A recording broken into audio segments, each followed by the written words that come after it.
ugu yihiin inay si dhab ah ula wada xaajoodaan dawladda federaalka si meesha looga saaro kala aragti duwanaanshaha muddada soo jiitantay. safiirka dawladda Qatar u jooga Soomaaliya oo maanta gaari Kismaayo iyo weerar lagu qaariji lahaa oo la fashiliyay. qodobada kale aynu idin waxaa ka mid ah Puntland oo ka hor timid shirka madaxweyne Farmaajo ku casuumay maamul goboleedyada. ciidamada amniga Soomaaliyana nolosha ayay ku qabteen sargaal sare oo ka tirsanaa kooxda nabadiidka ka soo horjeeda dawladnimada Soomaaliya. taliye ku-xigeenka hore ee ciidamada xoogga dalkana maanta ayuu ka badbaaday qarax lagu eegtay magaalada Muqdisho. qodobadaas iyo kuwa kaleba wararka arrimaha Soomaaliya ayaad ku daawan doontaan haddii uu alidmo waa 18 bisha 6 ee Juun sanada 2020. daawada waad ku mahadsantahay la socodka wararka halkan aynu soo gelino. haddii aad nagu cusub tahay subscribe channelka waliba furo qaybta gambaleelka si aad degdeg ugu hesho xogaha iyo warbixinada gaarka halkan aynu ku soo daabacno. sidoo kale waad ku mahadsantahay aragtidaada haddii aad nagu biiriso oo qaybta commentiga fariin aad nagu reebto. haddii aan ka horeeyo ra'iisul wasaaraha jamhuuriyadda federaalka Soomaaliya mudane Xasan Cali Khayre ayaa wadanka Djibouti kulan gaar ah waxa uu kula yeeshay madaxweynaha jamhuuriyadda Djibouti Ismaaciil Cumar Geelle.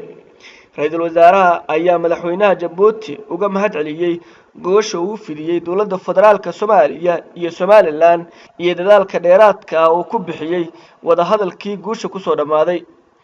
ra'iisul wasaare Xasan Cali Khayre iyo madaxweyne Ismaaciil Cumar Geelle sidoo kale waxay ka wada hadleen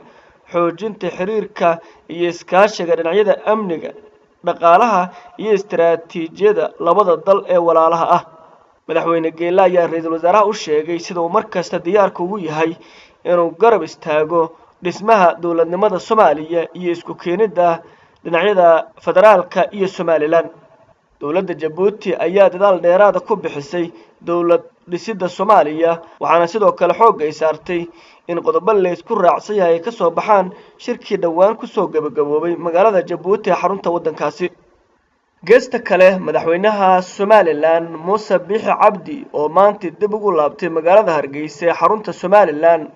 waxa uu si qoto dheer uga hadlay wada xaajoodka u bilowday dawladda federaalka iyo xukuumadda uu hogaamiyo ee Somaliland. Muuse Biixi Cabdi ayaa aad u soo dhaweeyay wada hadalkan isagoo rajeeyay inuu guul ku dhamaado. waxa uu tilmaamay Somaliland diyaar inay u tahay wada hadal dhaba inay la gasho dawladda federaalka Soomaaliya isla markaana meesha laga saaro madmadowgii labada dhinac u dhaxeeyay. geesta kale waxa uu la hadlay guud ahaan mas'uuliyiinta kala duwan ee Somaliland sida xubnaha ka tirsan xukuumadda iyo hogaamiyaasha xisbiyada. markii hore arrintan weydiina waxaan ku galnay ma doonayno shir inta la sii yimaado la salaamo walaal kala tagay haddii hawsha loo galayo si dhab ah oo mudaysan oo mid waqtigeeda la qabanayo oo ama lagu heshiiyo ama la isku diiday si dhab loo wada hadlayo diyaar baan laakiin uma baahnin tufooda ugu galaya iyo to cid sawir lagu tusaayo iyo to abata maxay ahayd mudaharaah iyo midna ma rabo. horta shirka nuxurkiisu waa ka waanu soconayaa marka saddexda qodob ugu muhiimsan yihiin tii dhaqaalaha oo ka dharagsantiin oo soo taageen inama meesh joogo wardi anaga dawladda dhaxaw anaga caalamka la midnaa kala ma ictiraafsana oo kulli cidii ku dooratay iyo cid aad u taliso oo ula tag anaga wadina ma weynaa anaga si wada banaan caalamka soo joogsan taas oo ay si dhaba ugu yiraahdo qorada wax bixisa Mareykanka ugu wareeya annagu Soomaaliya oo dhan baan wax siinayna haddii deyn laga saamaxana Soomaaliya oo dhan Soomaaliyada hore oo dhan isku soo xuseen haddii idaan heshiis ku ahayn socon mayso sida u qaybsanaysa isoo looysan eedikay saakin marka waa la iskala soo gudbay ana doortay dawlad ictiraafaha managa soo ictiraafsan dawladda mas'uuliyadda kolba cid baa siyaasadda hogaamisa ee imika siyaasadda haya ee golayaal leh ee xisbiya leh waxaan ka codsanaynaa oo laga doonayaa siyaasiyad mas'uuliyad oo nin kale waxaan ahay golaha ama xisbi baan ama siyaasi baan markuu dadkiisa la hadlayo inuu ula hadlo qof mas'uula oo ka fikiraya Soomaaliya dad xagadaysa la dhageysan maayo xisbiga anagoo reehbel la dhageysan maayo gudoomiye xaafadda ku wareegaysanaya meel ina gaarsiin maysa taas inaynu si caalami oo fikrado u baahan. warqad TV nagala socotaan qaybihii ugu horeeyay wararkan waa daawanaysaan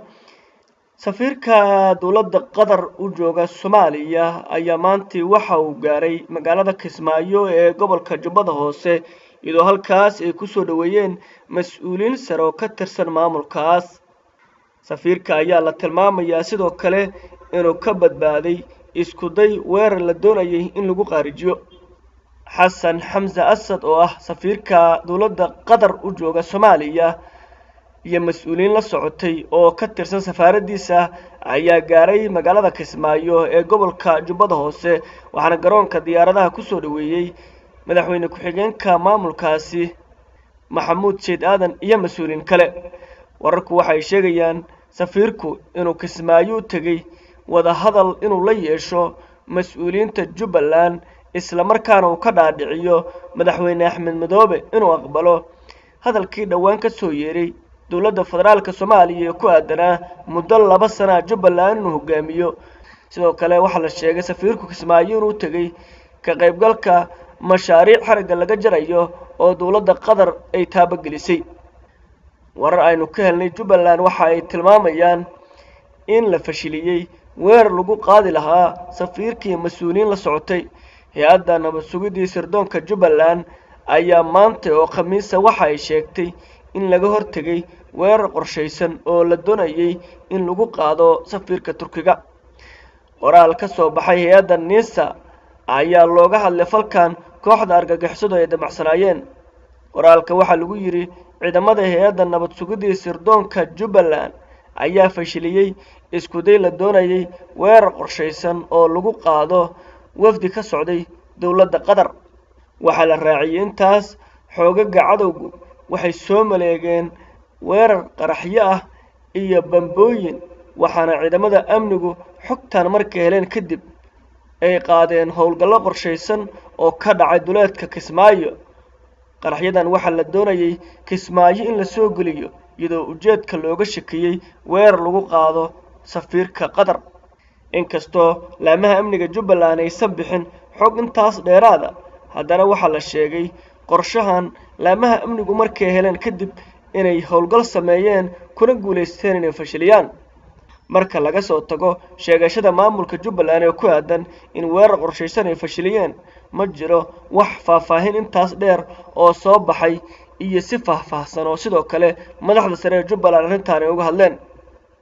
maamul goboleedka Puntland ayaa ka hor yimid shirkii dhawaan madaxweynaha dowladda federaalka mudane Maxamed Cabdullaahi Farmaajo uu isugu yeeray maamul goboleedyada. hoggaanka Puntland waxay sheegeen inaysan ka qayb galaynin shirkaasi dhinaca kalena ay taageersan yihiin hadalkii guddoonka aqalka sare ee ku aadanaa in la isugu yimaado shir wada tashiya iyagoo go'aanka madaxweyne Farmaajo ku tilmaamay mid muddo kororsiya isla markaana aan qorsheysnayn. wasiirka warfaafinta Jubbaland oo arrintan ka hadlayay waxa uu sheegay inaysan Jubbaland ka qayb galaynin shirkaasi isla markaana ay taageersan tahay baaqi guddoomiyaha aqalka sare Cabdi Xaashi Cabdullaahi ee ahaa in la isugu yimaado shir wada tashiya oo looga xaajoodo xaaladda dalka. sidoo kale waxa uu intaas ku daray in maamul ahaan aysan ka qayb gali doonin marmarsiyo uu sheegay inay wadaan madaxda dowladda dhexe si dib loogu dhigo doorashooyinka dalka taas oo sheegay inaysan ahayn mid suurtagelaysa. wasiirka warfaafinta oo ku hadlayay afka madaxweynaha Puntland waxa uu intaas ku daray inay diyaar u yihiin ka qaybgalka sidoo kale shirka uu iclaamiyay guddoomiyaha aqalka sare.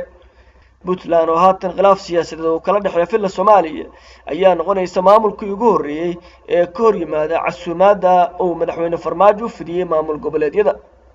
qaybihii dhexe wararka arrimaha Soomaaliya ayaynu ku guda jirnaa. qodobo kale ayaynu harsan oo ka mid yihiin taliye ku-xigeenkii hore ee ciidamada xoogga dalka oo ka badbaaday weerar qorsheysan oo Muqdisho lagula qaaday. ha yeeshee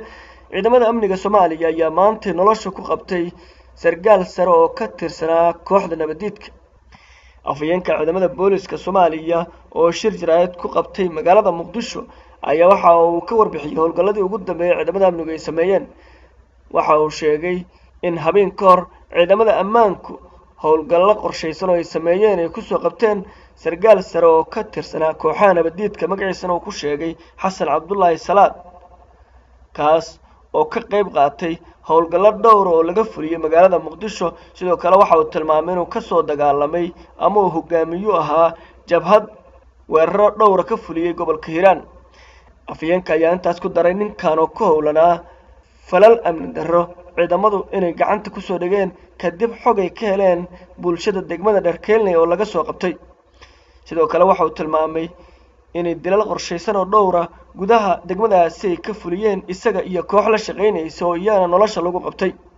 sargaalkan iyo laba ruux oo kale ayuu tilmaamay afyeenka ciidamada boolisku hadda inay gacanta ku hayaan ciidamada booliska Soomaaliyeed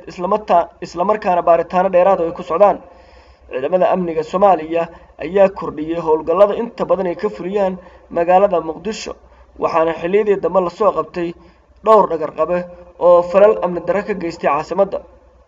ugu dambeyntiina taliye ku-xigeenkii hore ciidamada xoogga dalka Soomaaliya Generaal Maxamed cali bariise ayaa ka badbaaday qarax maanta ka dhacay magaalada Muqdisho oo la aaminsan yahay isaga in lagu weeraray qarax oo ka dhacay agagaarka madaxtooyadii hore Cabdiqaasim isla markaana ahaa nooca dhulka lagu aaso waxa ku dhintay dad shacab ah oo ay ku jiraan hooyo iyo canug yar oo wadatay